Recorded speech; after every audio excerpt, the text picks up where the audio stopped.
দেশে TV channel যেভাবে বাড়ছে তাতে অদূর ভবিষ্যতে কি হতে পারে? দর্শক, একবার ভাবুন তো, হয়তো 2025 সালে আমরা কমিউনিটি টিভিও দেখতে পাব। কেমন হবে সেই টিভির চেহারা? চলুন দেখে আসি সেরকম একটি কমিউনিটি টিভি, বরিশাল টিভির কার্যক্রম। এখন বাজার সদাই দিন দিন বাড়তেই আছে। বাজারের জিনিসপত্রের দাম সদাইপাতি কিনা মানুষের মাথা দিয়ে ধুলা উঠে যাইতে আছে। সয়াবিন তেলের দাম 3 টাকা বাড়ছে লিটারে। আসুক্কা পোলার চালের দাম কেজিতে 20 টাকা বাড়ছে।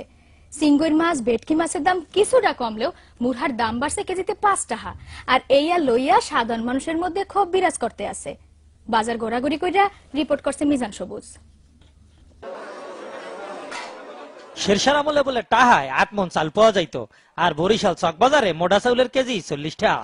পোলার চাউলের দাম 7 করিয়া 1 সপ্তাহের মধ্যে বাড়ছে কেজিতে 20 টাকা।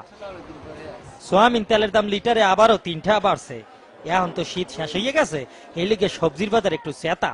যে কদু 2 সপ্তাহ আগে 20 টাকায় মানুষে কিনছে, এখন হইয়া 40 টাকায় বিয়ায়। লাল হাক কদু হাগের দাম আগের না হানি আছে। আইসেন কমের তো টিভি এই দেখায় দেখায় এই বাজারটা দেখছেন আপনারা, বুঝছেন? এই হাগ না ডেড়া, এই যে দেখেন মুই কিনছি একখান লাউ কদ্দু, এই দাম 30 টা, আগে ছিল 3 টা 5 টা 10 টা। এখন এই খাই ডাইল দিয়া, বুঝছেন? আর এই যে আন্ডা এই হইলো 35 টা আলি, বুঝছেন? এই তো খাই না মোরা দেহি।